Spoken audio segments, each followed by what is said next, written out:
Had a request a while back to do a review on a Tundra. Well, how about a really big Tundra?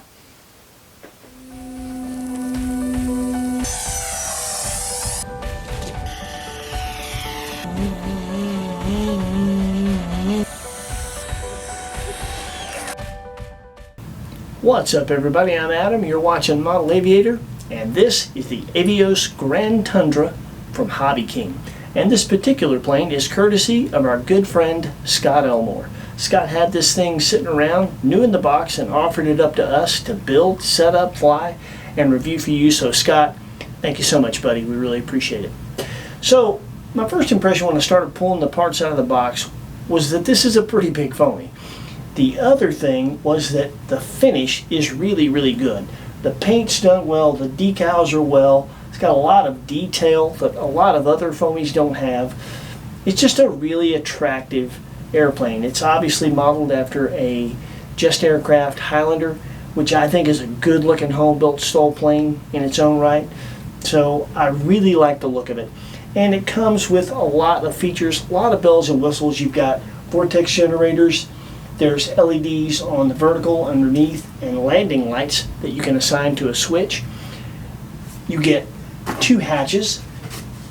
There is an FPV hatch and a scale hatch, I guess you would call it. The battery compartment is pretty cavernous. You can get pretty much any size 6 cell that you want in there. That's a 3700 you're looking at right now, and as you can tell, if you wanted to go bigger, you could. I love the fact that you have an FPV hatch.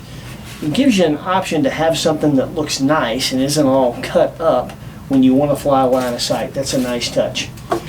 The articulating landing gear, these super spongy bush wheels that this thing have, that's a really, really nice touch. Really helps to make the airplane perform well. And being able to adjust your rubber bands so that it is as stiff or as soft as you want is a nice touch. Comes with two propellers. They're really painted nicely. This one, the black one, is for 4S. The white one is for 6S. And I like the idea of the contrasting colors so you don't get those mixed up. So with that, let's talk a little bit about the assembly. When it comes to assembling the Grand Tundra, there's nothing earth-shattering going on there. It's pretty easy to do. Scott's airplane didn't have instructions in it, and that may be by design, I'm not sure. Maybe the intention is that you go online and look at the instructions there. But I wanted to build it without instructions just to see at my skill level if I hit anything that was some sort of earth-shattering snag. And there was no big deal really, but I did make things harder for myself on one step. So when I went online after the fact and looked at the instructions, I was basically looking to check and make sure that all of the screw and bolt assignments in the instructions are correct so that if they had something wrong I could tell you about it. And while looking at the instructions, the step that I messed up and made harder on myself, that's exactly the way the instructions tell you to do it. So even following those, you'd make it harder on yourself as well. So I'm going to show you what I messed up and show you how to do it right. Okay, so the issue that I had was with the upper brace, or the X-brace as some people call it. The problem is the holes in the X-brace did not line up with the holes in the main gear. In the instructions, you put the main gear assemblies on first, then the X-brace or upper brace, and then you put these in the tubes for the suspension.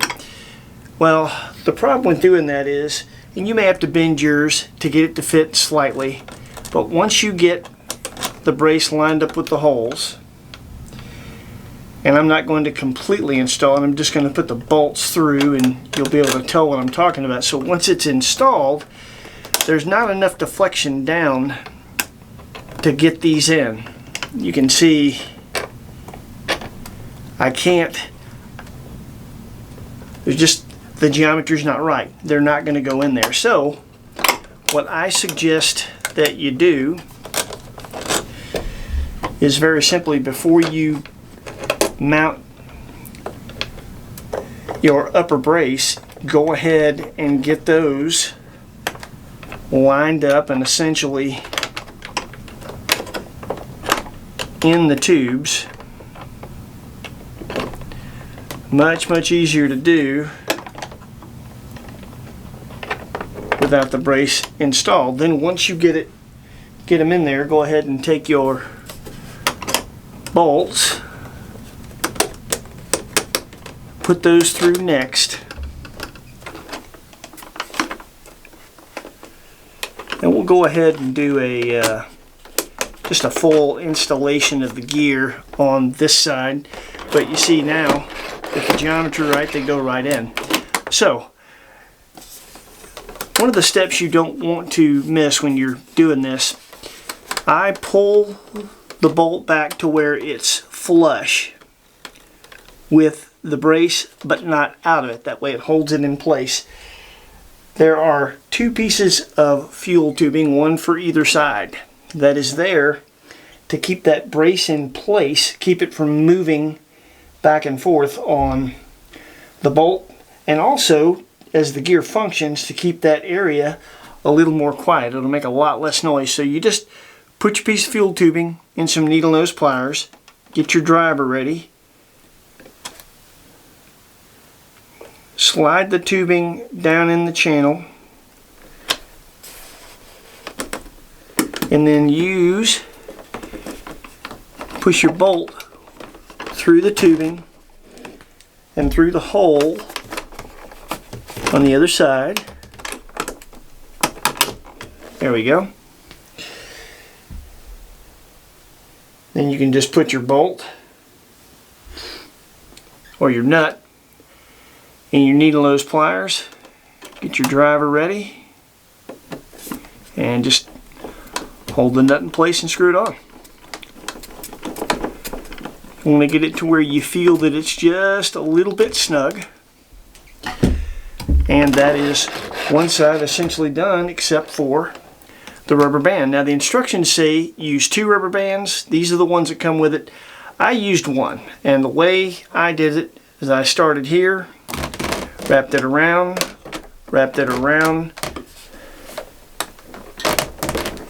one more time, and then hooked it in there. And that, with this weight airplane, was fine to me. If you really want it stiff, use 2. You can make it even more soft if you just don't fold the band as many times as I did, but that's it. So now it's time to get to the flying. Just wanted to point out something. You'll see at the bottom left hand part of the page, there'll be a little graphic that shows you what prop and what battery we're using, because we did some pretty good testing with this airplane.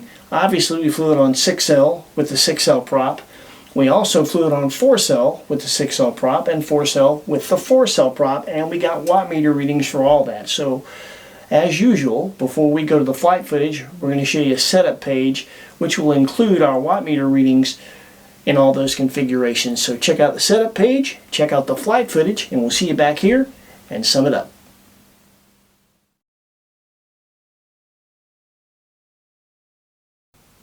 I want to share something with you really quick.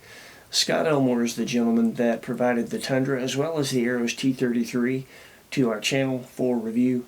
He's a good friend and someone that I fly with, he and his son Ryan, on a pretty regular basis. Unfortunately, 2 days after Scott dropped the Tundra off at our doorstep for review, his brother John very unexpectedly and suddenly passed away. It was quite a heavy hit to Scott and Ryan as well as the rest of Scott's family, and I wanted to ask that if you pray, please add Scott and his family to your prayers and send some their way. I know he'd appreciate it. Thanks.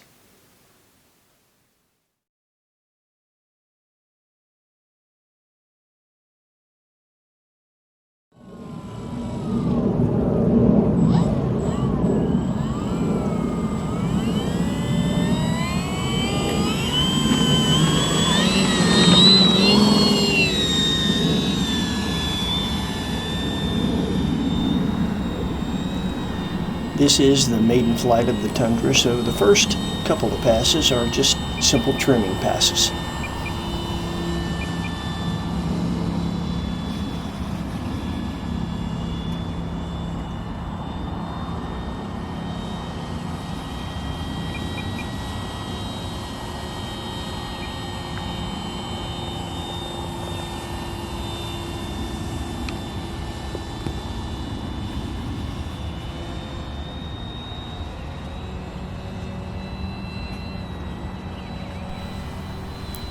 the Tundra trimmed up quickly, and this last little pass is right at me just to check the yaw axis.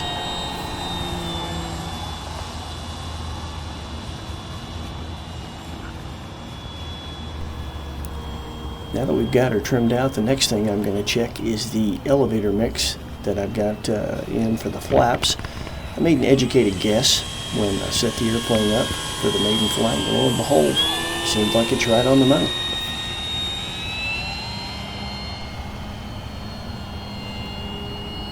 So now that we've got her trimmed out, we're going to go into the stall tests. And this first one, she drops a wing to the left ever so slightly. Very easy recovery. I just neutralized the controls and let it fly out all by itself. Trying it again the other way, and same result. Same easy recovery. So now we're coming around, and I'm going to engage full flaps or landing flaps, depending on what you want to call it, and we're going to do the tests again. And this is very interesting. It just goes into a steep rate of descent, but won't drop the wing. Right there when the nose dipped, that was just me kind of giving up on it because I was surprised. So now I'm coming right at myself to try it again.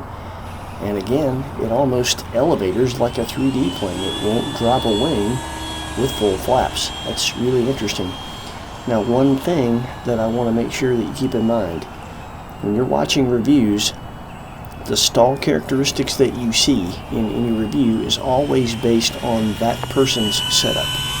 What you see today is based on our overall weight, based on the battery we're using, our amount of flap deflection, our amount of elevator deflection, and our balance point. Somebody else might get a different result with the same airplane because of a different setup.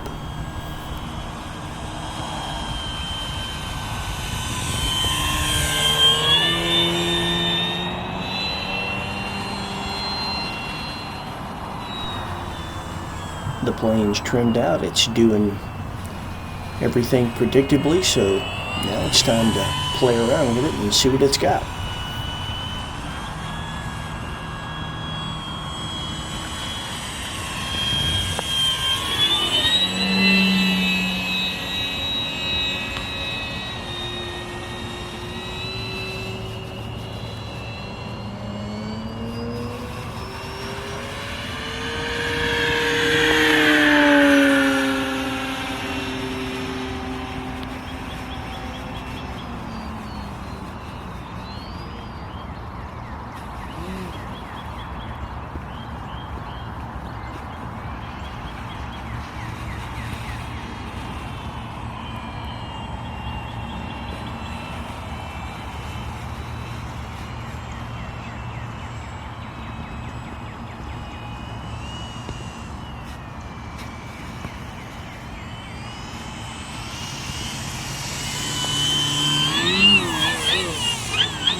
setting up for our maiden landing.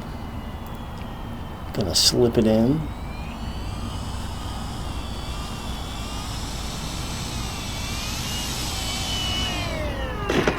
Not too bad. This plane really handles good. And as soon as I turn it towards me, I realize, dang it, I forgot the landing lights.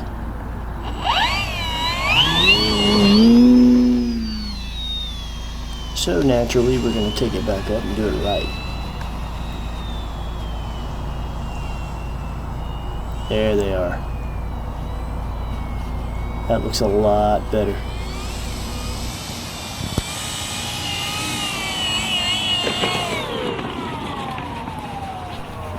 So now we're going to go into some footage from a little later in the day. Here's a crankshaft and a couple of pop tops for you.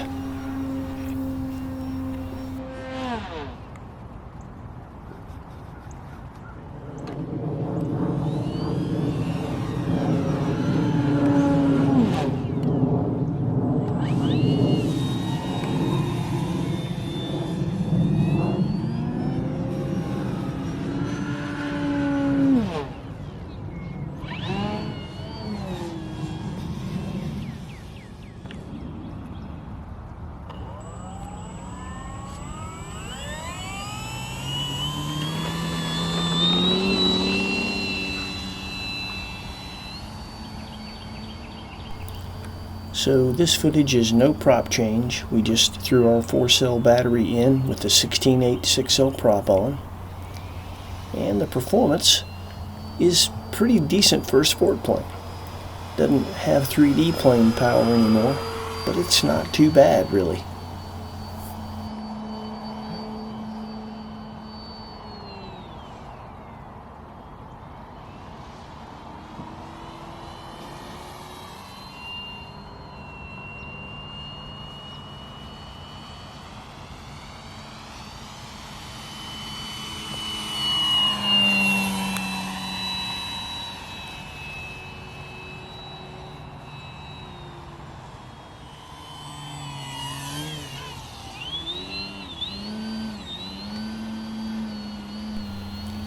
You definitely won't be doing any sustained hovers with the 6-cell prop and the 4-cell battery. You can hear the prop kind of cavitate there a bit.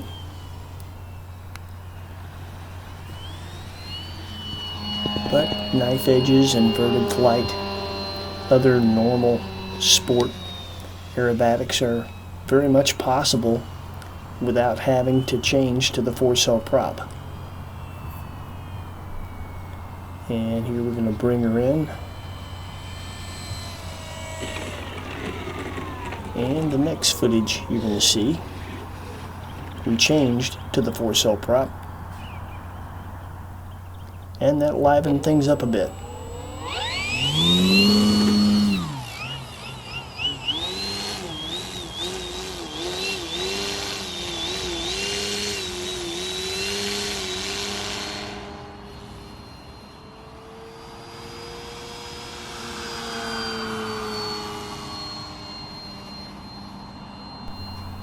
As you can see, the top speed and the vertical, as well as the hover performance, definitely improve when you go to the 4-cell prop, but it's nowhere near the rabid power you get on 6-cell. But still, pretty respectable.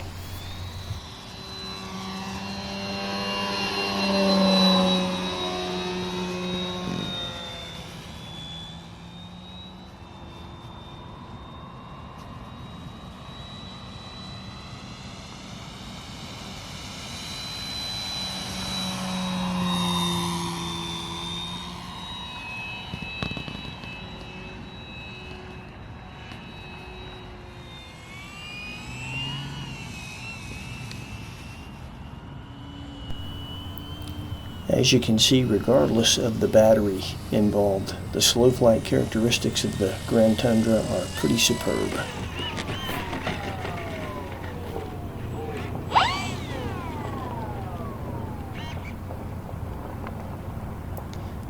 So no bush plane review would be complete without some actual scale bush flying, so here you go. Here we're going to climb up and do a monster slip from out over the trees, past the pond, down to our landing spot. We're playing on this little hill that is the pathway down to the pond.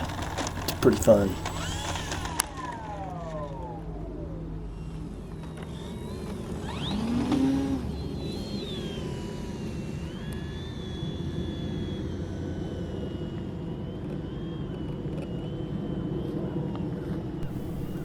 On this one, I'm going to give that articulating gear more of a test than I intended. It's landings like this that make me believe that one rubber band is plenty.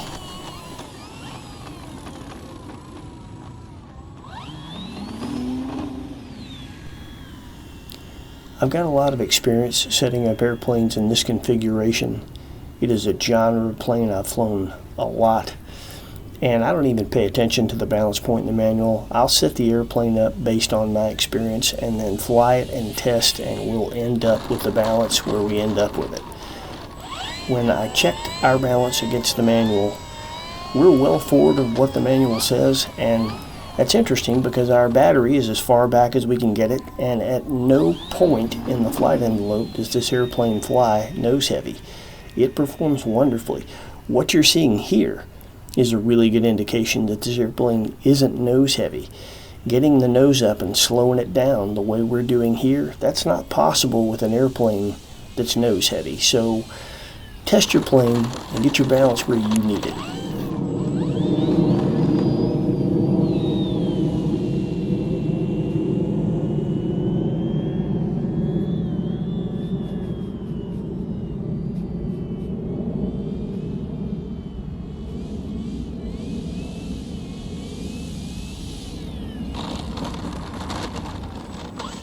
And there you go. The flying always speaks volumes in and of itself.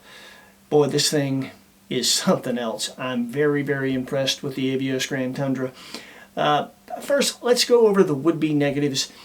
And I say would-be because it wasn't really hard for me, but I've got a lot of experience with big airplanes. I've assembled articulating gear many, many times. I think for somebody that's never assembled a plane that has something like this, might seem complicated at first. Hopefully the tips we gave you will make that easy for you. The field assembly is a little bit fiddly. The wings are kind of hard to get plugged in. You got to kind of monkey with them a little bit. That may be because it's brand new and it's super tight. That could loosen up over time. You have to use pliers to get those clips in the struts to attach them to the fuselage. A lot of people are having to do that. All in all, it takes about a minute to a minute and a half to get this thing assembled at the field. And for somebody that's used to just pulling a park flyer out, throwing a battery in and going flying, that may seem like a lot. Trust me, it isn't. The payoff, once you get this thing ready to go, is well worth it. It epitomizes bigger flies better. This thing smokes any park flyer you're ever going to fly. And I think it is one of the very best 6L powered foam bush planes out there. Certainly has more power than anything else I've flown, and it's got more features all total. The two props with different colors so you don't get them mixed up. The articulating adjustable landing gear, the vortex generators, the slotted flaps. There's the lights. There's a provision on top to tie a line to the main wing tube and actually tow gliders up. The FPV hatch that comes separate. I don't know of anything that includes all that. It's just a really well thought out airplane. Now, could you train with it? Absolutely. You couldn't do it with our setup. Our setup is kind of set on kill. It's for an advanced pilot. But if you turn the throws way down, power it on 4-cell with a 6-cell prop so every throttle change doesn't add gobs of power, you could absolutely learn to fly with this airplane. Get an instructor to help you or put a self-leveling receiver in it, and you could learn to fly with this thing. And then once you progress, you've got something that you can do what we were doing with it. And you saw the flying footage. 1 second we're doing scale bush flying with it, the next second we're doing crankshafts with it. It's just a really amazing airplane. I think Stewart and Hobby King, they got a winner here for sure. Can't recommend it enough. So that said, I want to say thanks once again to Scott Elmore for letting us take this thing off his hands and get it ready. I think he's going to absolutely love it. Hope you enjoyed it. Thanks for watching. Please like, comment, and subscribe if you haven't. That helps the channel, and it'll keep you from missing cool stuff like this. And hopefully, we'll see you next week. Take care.